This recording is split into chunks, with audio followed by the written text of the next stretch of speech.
Hi everyone, welcome back to Tokyo on Fire. Today is May 9th, 2018. Tokyo is a beehive of activity today with the summit of South Korea, China, and Tokyo being right at our doorsteps, Michael. We're right next door. We have a lot of police presence today. You have trouble getting in today? I was okay because I come from a very unfashionable part of the city, but if you were in the fashionable parts, it was a tough ride. Well, Tokyo is a castle city, as you know, and so there are only certain entries into the critical areas that run the administration of Tokyo, and all of those choke points were just manned by fake police, real police, riot police. I mean, the presence was really daunting. And the areas are all around the embassies themselves of South Korea and China, which are normally focal points for right-wing protesters who have their own ideological problems with South Korea or with China.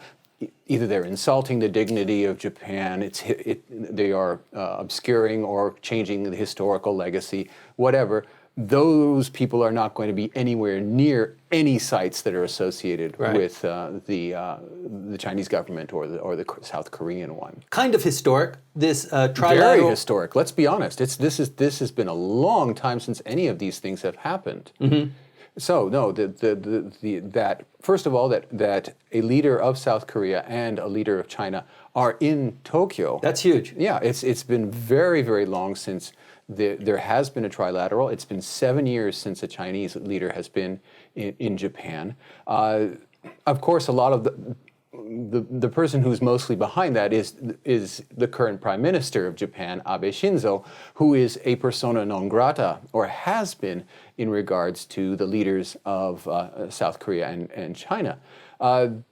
He simply has not been able to go and visit with them, does not talk to them, but suddenly in this very, very chaotic period of time, this 2018, where one issue after another that seemingly was irresolvable is now suddenly falling away. Right. We had just now this phone call between Xi Jinping and Abe. Happened on Friday. Yeah, the first, I had not realized it, but it was the first time that the Supreme Leader of China has spoken to the Supreme Political Leader of Japan on the telephone. They've met in summits, they've met on the sidelines of multilateral meetings, but never have they actually spoken to each other on the phone, which is fascinating and also makes this particular instance so a historic breakthrough. You know, it's so strange that geographically we're really close neighbors, both to South Korea and to China, and economically the tentacles are just very thick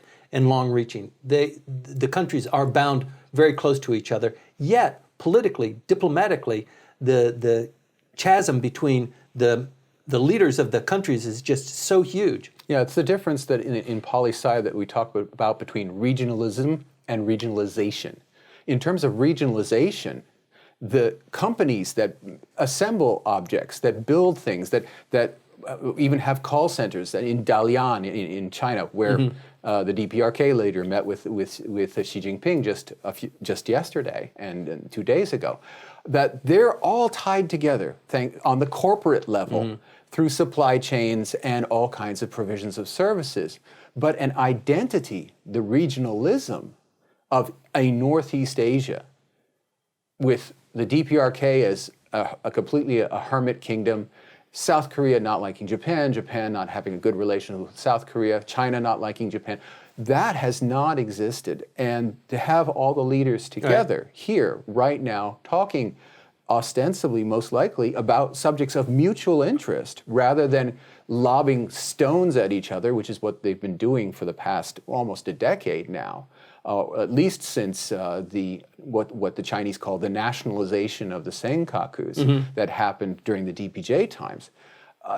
It's a fantastic time. Is this because people are just concerned with negotiating points for the audience that for example, in the leader of China, for his audience to be seen as the strong leader and to stand up to Japan and not forget about what happened 70 years ago? Yeah, that has always been something that we've been seeing a lot of. We saw it in the Hu Jintao years. We saw it also in the early part of Xi Jinping's time in power. But now he's very much established. He has wiped out most of his rivals, mostly through corruption charges and in other kinds of crimes that he has shunted off and pushed to the side others that might try to challenge his power. The system, in the same way that Abe has changed the system in terms of how many times he can be elected, the head of the LDP, Xi Jinping has done the same thing with the Chinese system. So these are established leaders now that are very, very comfortable in their own skins.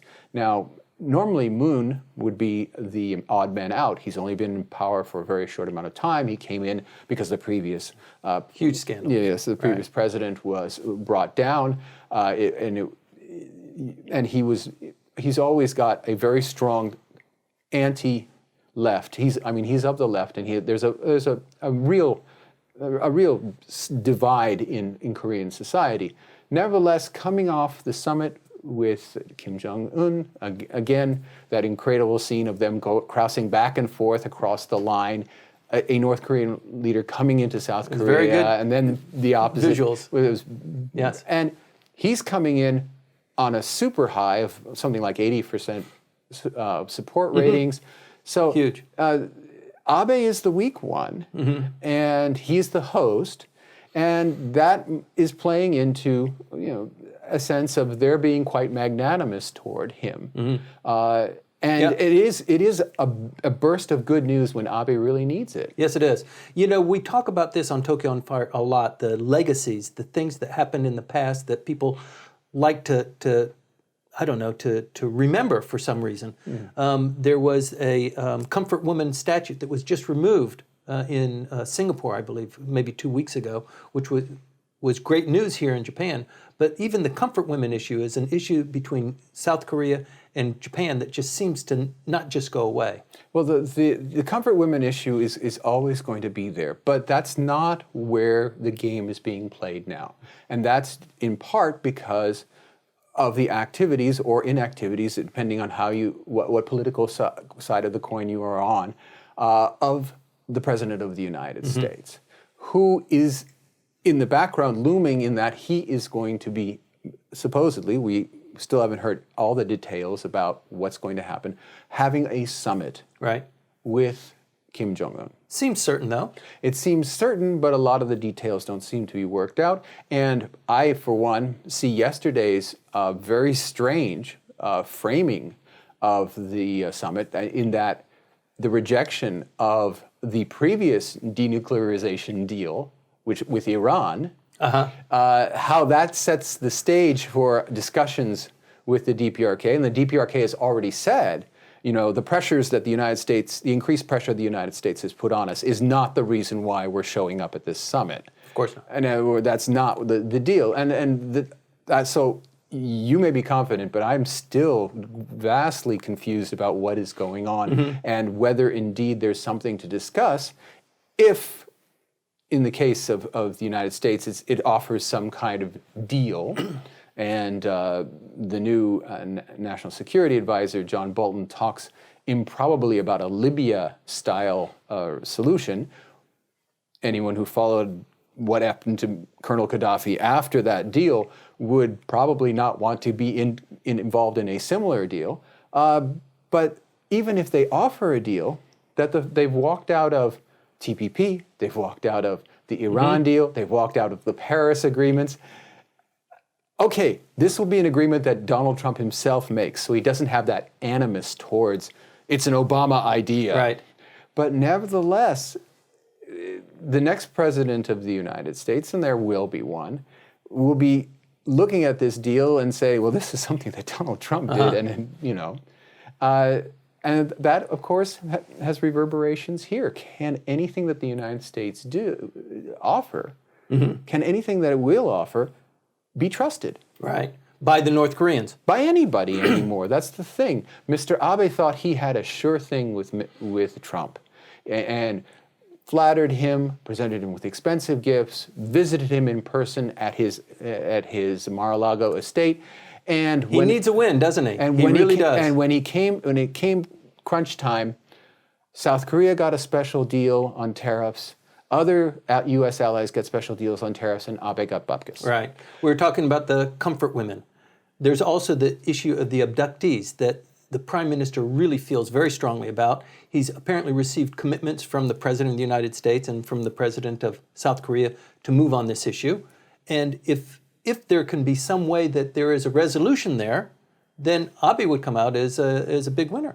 There's something that's going on in regards to that, and maybe the Chinese have a deal worked out with the North Koreans. And maybe that was part of this extraordinary mini-summit that took place in between Kim, who flew, didn't take the special train, who flew to Dalian, and who met Xi Jinping there, and walked around in the sunshine, and their planes were quite visible. And I was stunned last night watching NHK, and they were saying, these are our cameras, and we're going to, and here we are looking through the foliage at, there's the DPRK state plane. Somebody got on it. It's flying away, and there's Xi Jinping. They met out in basically was clearly the open. That's just bizarre. It is bizarre. They've also turned off the loudspeakers, haven't they? They've done blaring across the border. Oh, that's always going to be something that the first thing that they shut off, because that's the sign. It's a show of good faith, perhaps. It's a show of good faith. It's a show of friendship. But in terms of what Japan can get out of this, is very, very uncertain. Japan has, for the longest time, relied upon a coterie of former officials and present officials in the United States government to argue for its importance in the region. That has disappeared, and it's the first time that has been the case. It must be something 30, maybe even 40 years. Odd man out. That Japan doesn't have that control of the Washington establishment that it normally has. Control is perhaps too strong a word. Influence over. Now, none of the people that work for Trump are part of the Japan hands that you and I have been dealing with. We saw that one coming, though, didn't we? We saw that one coming, but with that, what Japan's position and Mr. Abe's position on the board is very uncertain. Japan has all kinds of certainties that it's been relying upon. Right. The United States always has our back, and we know that because we have people who are arguing our case right at the very top levels of government. Now, with the way that Trump has stiffed Abe in terms of tariffs and other support, Japan is truly working, and its government right now, they're really fumbling around in the dark. Doesn't this play into the Prime Minister's hands, though? The Prime Minister wants to revise the Constitution. He wants Japan to be strong. He wants it to be militarily independent of the nuclear umbrella of the United States being overlording the Japanese, occupying Okinawa perhaps to a lesser extent.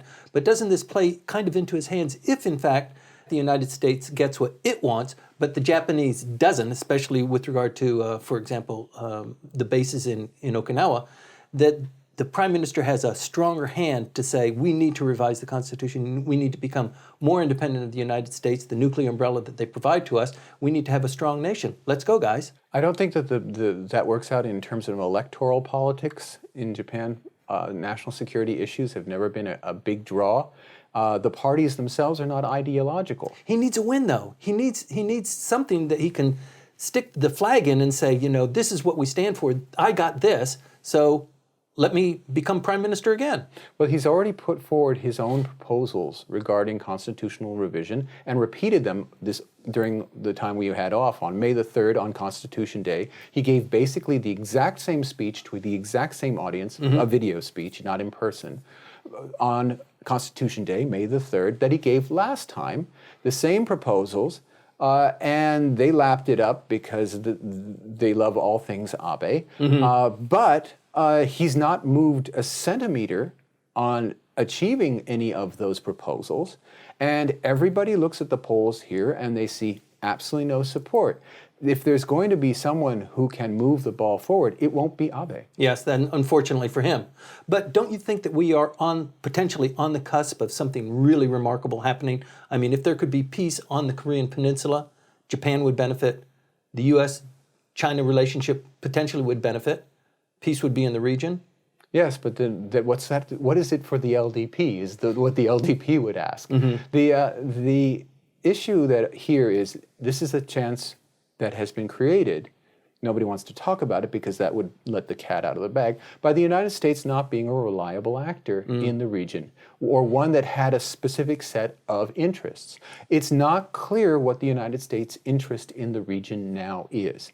Previous administrations had very careful lists and long speeches by the Secretary of State, by the Secretary of the Treasury, about what it is that the United States is in East Asia for, and what it expects are to be the criteria for behaviors by other governments in the region. Donald Trump and his people do not have that clarity of vision or expression. Wow. And what is the United States doing here? And Mr. Trump loves surprises. That's saying a lot. And at that point, that perversely, that unreliability of the United States may provide the opening for the countries in the region to actually sort out their differences, because it may be, as the Chinese and the Russians have always been saying, that the presence of overwhelming and overbearing presence of the United States in the region is one of the reasons why the various countries are kept apart from one another. It makes a lot of sense. Is there going to be another pivot? Japan, China, and South Korea are meeting in Tokyo right now. We're going to stay tuned to this. You should too.